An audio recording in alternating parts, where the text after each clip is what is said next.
Vaziyat keskinlashdi. Hindiston Pokiston hududiga raketa zarbalari berdi. Isroil Yaman poytaxtidagi aeroportni butkul vayron qildi. Moskvaga dronlar hujum qildi. Aeroportlar o'z faoliyatini to'xtatdi. Tramp yaqin kunlarda juda muhim mavzu yuzasidan bayonot berishini va'da qildi. Jizzaxda erkak 4 million so'm aliment pulini tangalarda to'ladi. Uning aytishicha, sobiq turmush o'rtog'ining vaqti faqat tanga sanash bilan o'tishini xohlagan. 3 ta davlat Moskvadagi paradga borayotgan yetakchilarga havo hududini yopdi. Endi esa batafsil. Moskva va Moskva oblastidagi hamyurtlarimiz diqqatiga. Agar sizga registratsiya, patent, prodleniya, deport zapretni tekshirish va boshqa shunga o'xshash hujjatlar kerak bo'lsa, bizga bog'lanishingiz mumkin. Xizmatlarimiz arzon va ishonchli. Murojaat uchun hoziroq ekrandagi raqamlarga qo'ng'iroq qiling.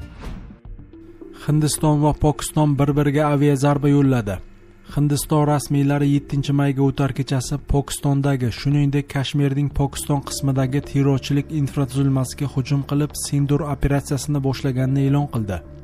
Hindiston Mudofaa vazirligi bayonotiga ko'ra, armiya Pokistondagi 9 ta obyektga zarba bergan. Hujumda Pokiston qurolli kuchlarining birorta ham obyekti nishonga olinmagani aytilgan. Zarbalardan so'ng Hindiston armiyasining X ijtimoiy tarmog'idagi sahifasida adolat tantana qildi degan post e'lon qilingan. Pokiston armiyasi zarbalar terrorchilarga emas, balki tinch aholi yashaydigan hududlarga berilganini ma'lum qilgan. Mamlakat havo hududini 48 soatga yopgan. Hindiston hujumi oqibatida kamida 8 kishi halok bo'lgan, 35 kishi jarohatlangan. Pokiston bosh vaziri Shahboz Sharif buni urush akti deb atagan va Hindistonga javob qaytarishga va'da bergan. Makkor dushman Pokistonning 5 ta nuqtasiga qabihona zarba berdi. Pokiston tegishli javob berishga to'liq haqli va bu tegishli javob allaqachon berilmoqda degan bosh vazir. Mazkur bayonot fonida Pokiston Hindistonga javob zarbasini yo'llagan. Pokiston axborot vaziri Attaullah Tarar 5 ta qiruvchi samolyot va bitta dron urib tushirilganini ta'kidlagan. Bundan tashqari Hindiston qurolli kuchlari brigadasining shtabi va Kashmirdagi ajratuvchi chiziq bo'ylab joylashgan Hind posti yo'q qilinganini ma'lum qilingan. Hindiston armiyasi esa bu bayonotlarni tasdiqlamagan. Isroil Yaman poytaxtidagi aeroportni butkul vayron qildi. Isroil harbiy havo kuchlari Yaman poytaxti Sana shahriga zarba berib, poytaxt aeroportini butkul vayron qildi. Bu haqda xususiylar nazoratidagi Al-Masirah telekanali xabar berdi. Telekanal ma'lumotlariga ko'ra, Isroil samolyotlari Sana aeroportining asosiy yo'lovchi terminali va barcha texnik jihozlarni vayron qilgan. Shuningdek, Isroil qiruvchilari Yaman poytaxtining turli hududlaridagi energetik obyektlariga ham zarba bermoqda. Dahban elektr stansiyasiga ham zarbalar qayd etilgan. Ma'lumot uchun 5-may kuni Yamanning xususiylari Isroil aeroport hududiga raketa bilan zarba bergan edi.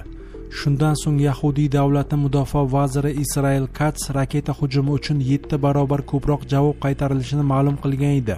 Kim bizga zarar yetkazsa, buning uchun 7 barobar tovon to'laydi degan Israel Katz. Moskvaga dronlar hujum qildi. Aeroportlar o'z faoliyatini to'xtatdi. Rossiya havo hujumidan mudofaa kuchlari kecha kunning 2-yarmida 3 ta dron bilan Moskvaga qilingan hujumni qaytardi. Bu haqda Rossiya poytaxti meri Sergey Sobyanin ma'lum qildi. Moskva viloyati osmonida 2 ta dron yo'q qilinganini Rossiya mudofaa vazirligi tasdiqladi. Moskvaning Vnukovo, Domodedovo va Zhukovskiy aeroportlari parvozlarni qabul qilish va jo'natishni vaqtincha to'xtatdi deb xabar berdi Rosaviatsiya. Cheklovlar Kaluga, Tambov, Yaroslav va Nijniy Novgorod aeroportlarida ham joriy etildi. Rossiya mudofaa vazirligining xabar berishicha, seshanba oqshomida Ukrainaning 57 ta uchuvchisiz uchog'i yo'q qilingan va tutib olingan. Ulardan 31 tasi Bryansk viloyati osmonida. Shuningdek, Moskva shahri havo hududining yopilishi munosabati bilan Uzbekistan Airways reyslari zaxira aeroportlariga yo'naltirildi. Tramp yaqin kunlarda juda muhim mavzu yuzasidan bayonot berishni va'da qildi. AQSh prezidenti Donald Tramp 8 yoki 9 mayda juda muhim mavzu yuzasidan muhim va ijobiy bayonot berishni va'da qildi. U bu haqda Oq uyda Kanada bosh vaziri Mark Carney bilan uchrashuvdan oldin jurnalistlarga ma'lum qildi. Tramp kelasi hafta Yaqin Sharqqa ish safari rejalashtirilganini eslatib, safargacha juda katta e'lon qilishini bildirgan. Shuningdek, bu yangilik savdo haqida bo'lishi shart emasligini qo'shimcha qilgan. Nima haqida ekanligini sizlarga aytaman. ammo u bo'ladi va juda ijobiy bo'ladi. Ushbu e'lon yo payshanba, yo juma, yo dushanba kuni jo'nab ketishimizdan oldin e'lon qilinadi. Biroq bu ma'lum bir mavzu, juda muhim mavzu bo'yicha ko'plab yillar davomida qilingan eng muhim e'lonlardan biri bo'ladi, dedi Tramp. Tramp 13-16 may kunlari Yaqin Sharqqa safar uyushtiradi. Uning davomida Saudiya Arabistoni, Qatar va Birlashgan Arab Amirliklariga tashrif buyuradi.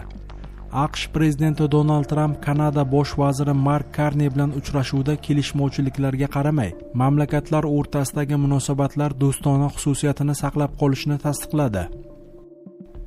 Jizzaxda erkak 4 million so'm aliment pulini tangalarda to'ladi. Jizzax viloyati Sharof Rashidov tumanida ota alimentdan qarzini yopish uchun tangalar olib keldi. Bu haqda MIB axborot xizmati Daryoga xabar berdi. Qayd etilishicha, sudning qarzdor Lemedan bir nafar farzandining ta'minoti uchun undiruvchi oliy foydasiga aliment undirish belgilangan ijro hujjati byuroning Sharof Rashidov bo'limi ish yurituviga kelib tushgan. Biroq u majburiyatini bajarmay 4 million so'm qarzdor bo'lgan. U 4 million so'm qarziga mos ravishda 10, 50, 100, 500 so'mlik tanga pullarni yig'ib, shaxsan undiruvchi qo'liga qarzdorlik evaziga topshirmoqchi bo'lgan. Uning aytishicha, ushbu pullarni shaxsan sobiq turmush o'rtog'i qo'liga topshirib, uning vaqti faqat tanga sanash bilan o'tishini xohlagan.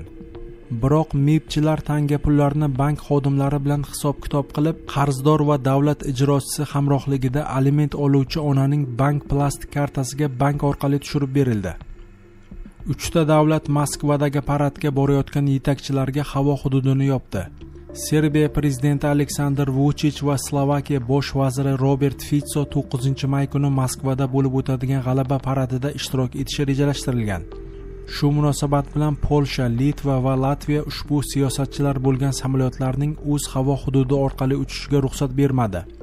Serbiyaning Novosti portali xabariga ko'ra, 6 may kuni Litva va Latviya hukumatlari Vuchich bo'lishi kerak bo'lgan samolyotning Rossiyaga uchib o'tishiga to'sqinlik qilgan. Riga bu qarorni parvoz maqsadining siyosiy nozikligi bilan izohlasa, Vilyuns buni texnik va diplomatik sabablarga tayanib amalga oshirgan. Shuningdek, Polsha va Litva Slovakiya bosh vaziri Fico samolyotining ham Rossiyaga parvoziga cheklov qo'ygan.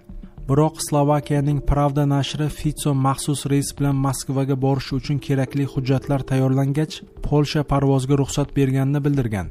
Shunga qaramay, Polsha hukumati Ficoning harbiy paradda ishtirok etishiga salbiy munosabatda ekanini ma'lum qilgan.